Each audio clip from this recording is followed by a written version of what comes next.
Khalifatul Umar dengan NIM T2019-1001. Nah, di sini saya akan mereview buku yang berjudul Bimbingan dan Konseling karya DRS Anas Salahuddin MPD.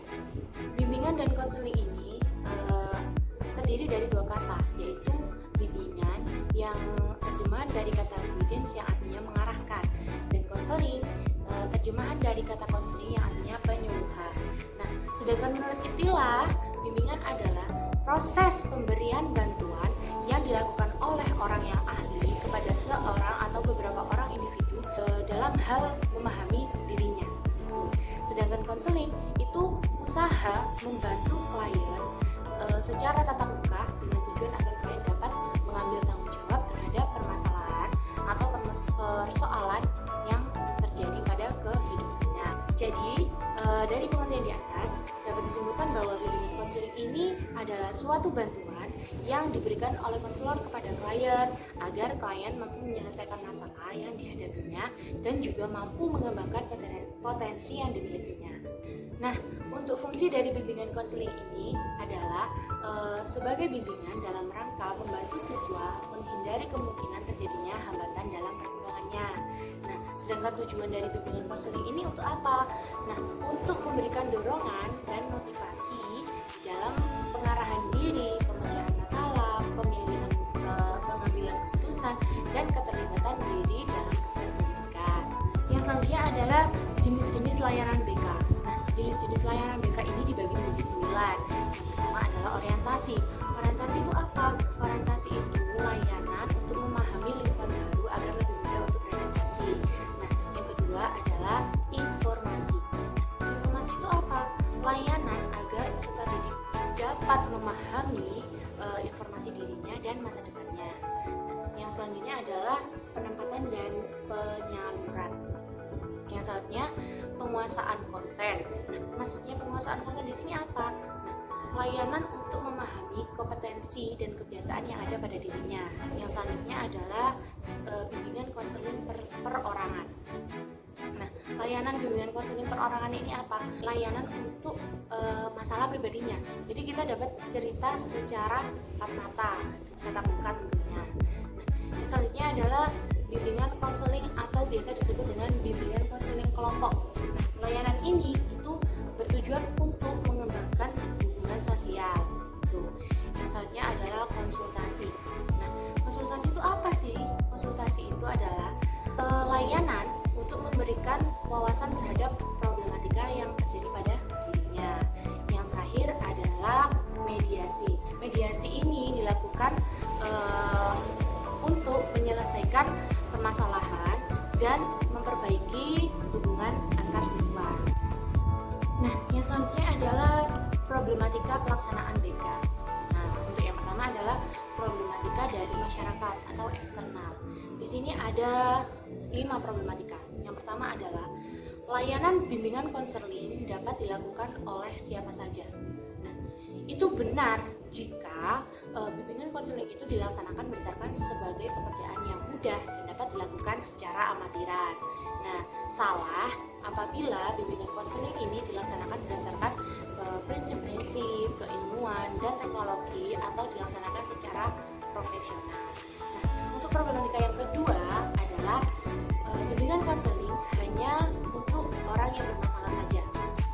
Nah, bimbingan konseling ini memang memiliki tugas utama, yaitu membantu klien dalam memecahkan masalah, tetapi bimbingan konseling ini memiliki peranan yang sangat penting, yaitu melakukan tindakan preventif agar permasalahan itu tidak timbul dan tidak menjadi masalah yang besar. Untuk yang ketiga adalah keberhasilan bimbingan konseling bergantung pada sarana dan prasarana.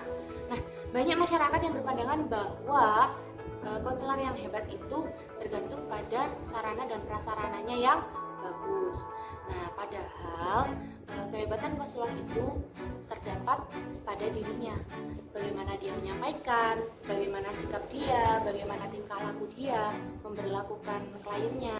Yang keempat adalah konselor harus aktif, sedangkan klien harus atau boleh pasif. Nah, banyak klien berpendapat bahwa kewajiban konselor adalah memecahkan semua masalah dan klien harus membayar terhadap pelayanannya. Nah, konselor seperti ini biasanya dia itu berorientasi pada ekonomi saja, bukan pada pengabdiannya sebagai konselor gitu. Yang kelima adalah menganggap hasil pekerjaan bimbingan konseling harus segera terlihat atau jelas gitu ya, cepat gitu. Di sini sering kita temui bahwa klien yang berekonomi tinggi itu memaksakan kehendak kepada konselor untuk menyelesaikan masalahnya secara cepat gitu ya. Nah, pada dasarnya orang yang mampu menganalisis besar atau kecilnya masalah dan cepat atau lambatnya penanganan masalah tersebut adalah konselor, karena ia memahami landasan dan kerangka teoritik bimbingan konseling serta mempunyai pengalaman dalam penanganan masalah yang sejenisnya. Nah, untuk yang selanjutnya adalah problematika internal atau dari dalam diri seorang konselor. Yang pertama adalah menyamakan pekerjaan bimbingan konseling ini dengan pekerjaan dokter atau psikiater gitu ya. Nah, dokter dan psikiater ini bekerja dengan orang sakit dan cara penyembuhannya itu dengan memberikan dia obat ataupun resep. Sedangkan untuk konselor itu bekerja dengan orang yang sehat tetapi dia sedang mengalami permasalahan. Dan cara penanganannya itu dengan memberikan pemecahan masalah secara konseptual melalui pengubahan pribadi, mental, psikis, dan modifikasi perilaku. Untuk yang kedua adalah menyamaratakan cara pemecahan masalah bagi semua klien. Nah, di sini konselor harus memahami bahwa setiap manusia itu berbeda-beda dalam kepribadian dan kemampuannya, sehingga dalam penyelesaian masalah itu harus disesuaikan dengan keadaan kliennya. Tidak semena-mena konselor itu memberikan pengarahan dan disamaratakan dengan klien-klien yang lain. Nah, yang selanjutnya adalah bimbingan dan konseling mampu bekerja sendiri. Nah, konselor di sini harus bekerja sendiri tanpa bantuan ahli ataupun yang lainnya gitu. Jadi bekerja secara mandiri. Nah, yang selanjutnya adalah bimbingan dan konseling dianggap sebagai proses pemberian nasihat semata. Yang selanjutnya adalah problematika dalam dunia pendidikan. Yang pertama adalah bimbingan konseling hanya pelengkap kegiatan pendidikan. Nah, banyak yang beranggapan bahwa bimbingan konseling ini hanyalah pelengkap dalam pendidikan, sehingga sekolah tidak perlu lagi bersusah payah menyelenggarakan pelayanan bimbingan konseling karena sudah dianggap cukup. Nah, akan tetapi dua unsur ini sangat dibutuhkan gitu, dan saling melengkapi. Dan dua unsur ini memiliki tujuan yang sama, yaitu mengantarkan siswa untuk memperoleh perkembangan diri yang optimal. Nah, yang kedua adalah guru bimbingan konseling di sekolah adalah polisi sekolah. Pernyataan ini timbul disebabkan oleh pihak sekolah yang sering menyerahkan sepenuhnya masalah pelanggaran, kedisiplinan, dan peraturan sekolah lainnya kepada guru bimbingan konseling. Dan juga banyak kita temui bahwa guru BK itu sering menjadi eksekutor bagi siswa yang bermasalah. Nah, tetapi jika dikaitkan dengan dunia hukum, konselor itu setidaknya mampu berperan sebagai pengacara yang bertindak sebagai sahabat kepercayaan dan tempat mencurahkan isi hati dan pikirannya. Yang ketiga adalah bimbingan konseling dibatasi hanya untuk siswa tertentu saja. Nah, setelah kita mengetahui problematika di atas, kita dapat melakukan alternatif pemecahan problem bimbingan. Nah, yang pertama itu problematika konselor di sekolah sebagai polisi sekolah. Nah, hendaknya konselor di sekolah ini dapat membuktikan kepada siswa bahwa konselor yang sesungguhnya itu adalah konselor yang harus menjadi teman dan kepercayaan siswa. Nah, dengan kita meyakinkan seperti itu, siswa atau siapapun yang berhubungan dengan konselor akan memperoleh suasana sejuk dan memperoleh harapan. Nah, yang selanjutnya adalah permasalahan bimbingan konseling itu dianggap sebagai proses pemberian nasihat saja. Selain konselor memberikan nasihat, konselor juga memberikan pelayanan berupa informasi, terus penempatan dan penyaluran, konseling, bimbingan belajar, dan lain sebagainya. Yang selanjutnya adalah dalam permasalahan bimbingan konseling ini dibatasi pada hanya menangani masalah yang bersifat insidental. Ya. Nah, pelayanan bimbingan konseling menjangkau waktu yang sangat luas loh, yang mencakup masa lalu, sekarang, bahkan masa yang akan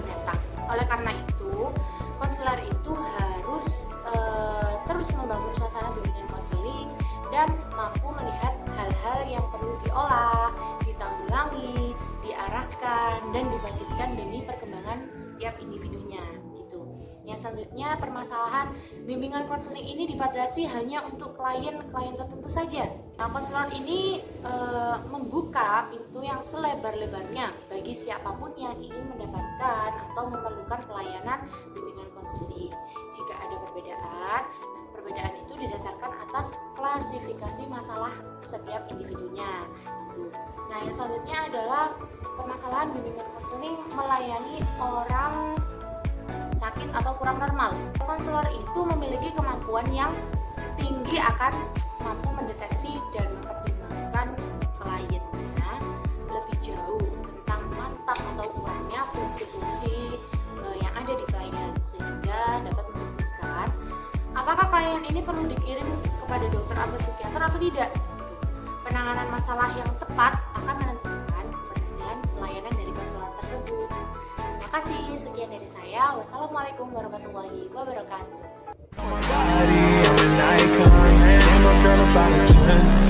I should fuck her in the